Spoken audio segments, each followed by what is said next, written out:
Okay, so we are moving to our next session, which is going to be on annotations. So we will use, for this exercise, we're going to be focusing on long image 2. And I will choose my Tumor set of visualizations. And we're going to try to segment those S100 positive sheets of epithelia that are probably cancerous. Full tissue first. Full tissue first, yes. So we will first do classify, pixel classification, and we're gonna hit create threshold. We're gonna do a region that will contain the entirety of our tissue. And I'm gonna be using my Hoechst channel, my DNA channel to do that. Above threshold, I'm gonna call it region. And as soon as I hit that, you're gonna see that there is this blue outline that is shown above the image. Thank you, sir.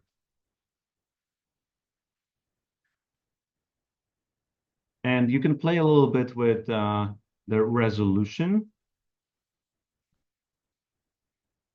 The lower the resolution, the more crude that outline will be.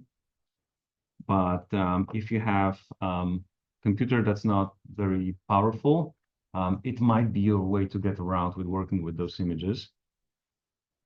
And I'm going to choose to go with the moderate resolution.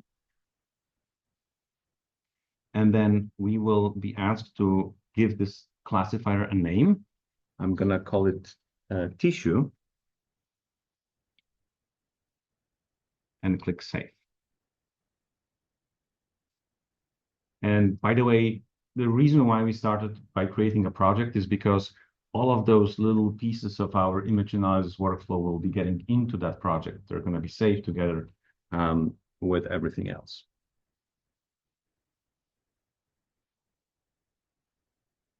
So then we're going to create objects. We're going to click here, and we will, as a parent, choose full image.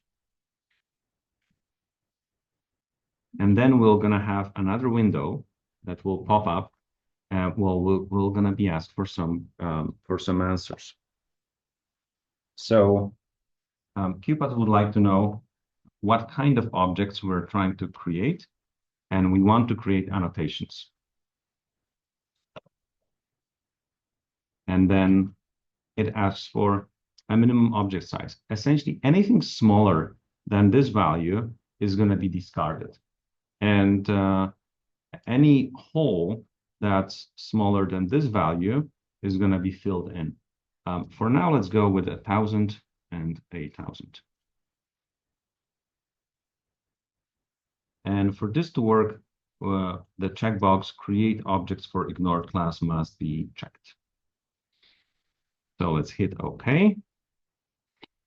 And it doesn't look like something happened, but as soon as you close this create threshold window, you're going to see that there's now this blue outline around our tissue, and that's our whole tissue annotation. I can double click to select it.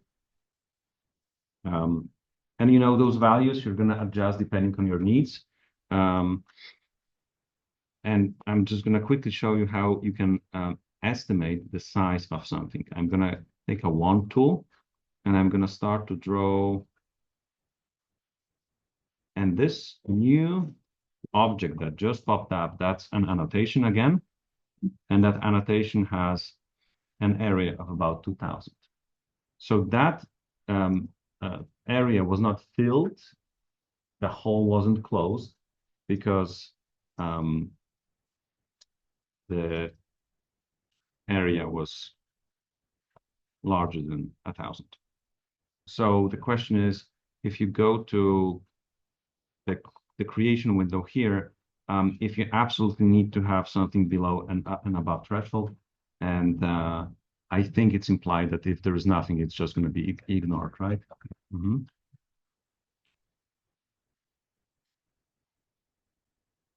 Okay, so if I click on that, double click on it, I now can see in my annotation stuff right here that this object has a centroid, that's the center point. It has an area and it has perimeter. So we already get some very basic measurements for this thing. And now we're going to be using some manual tools to define areas. So there are three tools that we're going to be focusing on today. There's brush tool, there's one tool, and there's Polygon tool. So I'm going to use the S100 information to annotate some areas. I'm just gonna make my life a little bit easier by turning off the other channels. So I would like to essentially annotate those areas that are strongly positive for S100. And I'm gonna adjust my visualization a little bit. And then I selected brush tool, this guy right here. And I'm just gonna go and hit my left mouse button and hold it. And this way I can create an annotation region. There's lots of very good tools for annotating in QuPath because that is a pretty time-consuming task. And Pete put a lot of effort into making it easier for us. So B for brush. I really like to use those shortcuts. Now you're going to see those shortcuts as well. W for wand. Wand is something that is pixel aware. So it's just like this magic wand in Photoshop. It's gonna try to kind of follow the pixels. And when you hit Alt on a Mac, or I believe it's option on Mac, you can alter that annotation. So it's easiest to understand how it works with a brush tool. You can use and hit Alt to kind of erode that annotation that you just made. Clean it up. Made neat. So if you start from within the annotation and you see that's yellow, it means that's selected. You can scroll in with your mouse to zoom in more, and then you can start to create those annotations. Now, if you hit Alt and you start from the within annotation, you're just going to make a hole in it. You're going to make some space. If you do that from the outside, you're going to erode it. Like so. Okay, so please play with both wand and brush tool, and let's try to annotate this whole area. Mike was saying that wand tool is zoom dependent, and it's also dependent on the settings of your image. So it's like one of those infrequent cases where changing the way how the image looks will actually make a difference for your analysis. So I'm gonna make it a little bit more extreme. But this should help QuPath to pick up those very bright regions more easily. And the more you zoom in, the more of the details that one tool is going to get. Yeah. So a couple of ways to delete your annotations. Let's say that I spend a lot of time annotating this, and then I made an error and I annotated something extra. If it's still selected, you can press backspace and delete it. If you want to change an annotation, you can double click it and then hit Alt, and then you can alter it. Or select and delete. There's also a list of annotations right here. And from that list, you can select, double click. That's gonna focus your viewer on that annotation, and you can also delete it from here. So regardless of the amount of annotations that you have, let's just move to the next step, where we're gonna try to merge them together. So in your Annotations tab, you're gonna have a bunch of those little objects. And there's a couple of ways how we can select them. So you can, for example, hit the first one, hold your control key on Windows, and I guess that's going to be Command on Mac, and you can essentially select the ones you have. And that can be pretty tedious, right? Holding your Shift and clicking on the first and the last is going to select them all. Do not select the region. Yes, we do not want to select the region. And then over here, there are 3 dots. You can also, while they are selected, right-click and edit multiple, merge selected. I'm going to give you a little bit of time to get to that point. So I'm going to select them all and merge. And now I have a single annotation region that is combined from all of the others. So we made some annotations. Now let's assign some classes to them.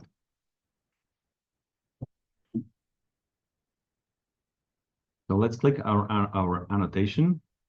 Let's click on the Tumor in the Annotations tab, and let's say Set Selected. Okay, so that annotation is now going to be classified as Tumor. It's going to have this class assigned to it. And there's also a very interesting way that's going to be very useful on how to select objects based on their class. Right-click, and you can select objects by classification. Right-click on the class that you want to select objects by classification. In this case, we're going to select the region class. Select the class that you want to select, right-click, select objects by classification. Back to put the Tumor on the annotation? Yes, so in order to assign a class to an annotation, we're going to select the annotation, select the class from the class list, and then say Set Selected.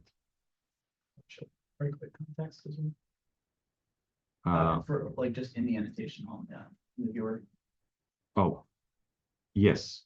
So there is also a way to click on the annotation in the viewer, and then you can set classification directly from here. So, for example, I just reset it to positive, and now I'm going to reset it to Tumor.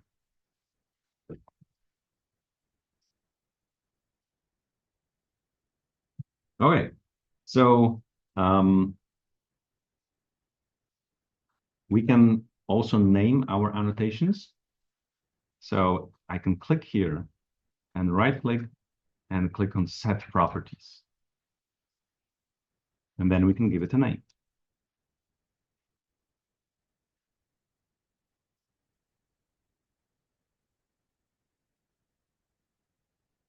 It's not necessarily true. When we got this block, we actually came with the diagnosis, but this is going to create a name that's going to be associated with annotation.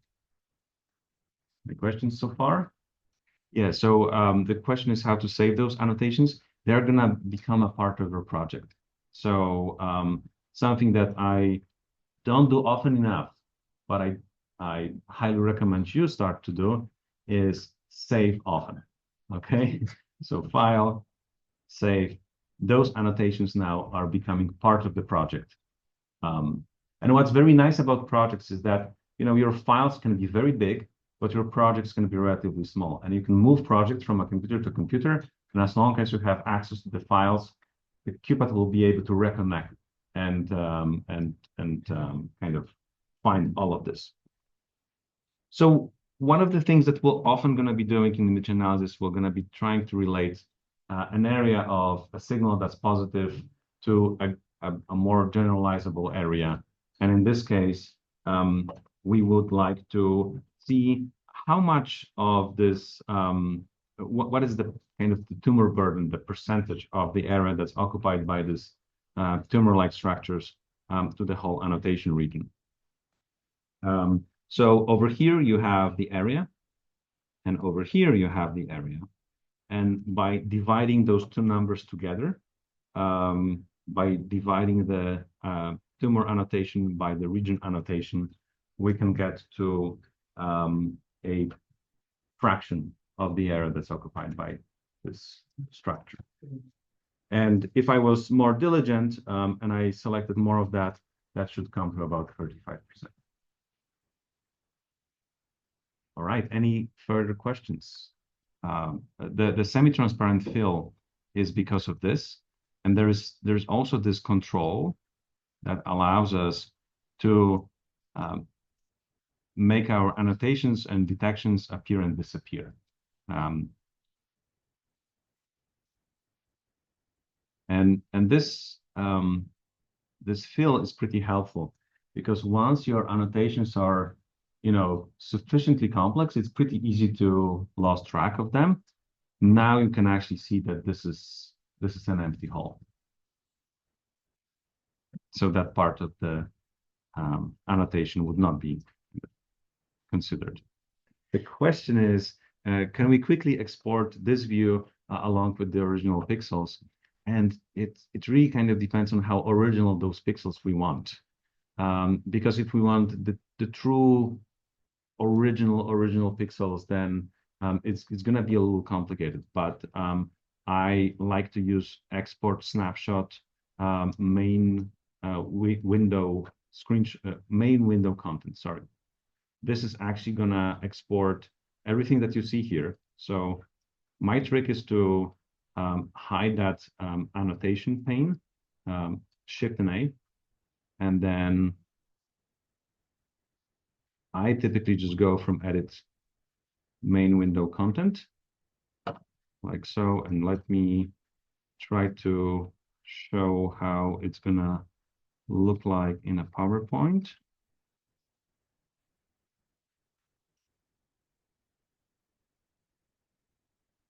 There we go. Okay, so you have your outlines here. In terms of exporting this, for example, for some machine learning later on, if you want to export those regions for you know, deep learning and stuff like that, there are scripts and extensions to cut this image into individual patches and then export it in a way that's more useful for deep learning. And in terms of yeah, trying to recover both the pixels in their original form and this, because the annotations cover pixels, I would probably try to separate them and maybe take two images, one the original, one with the annotations. Yeah,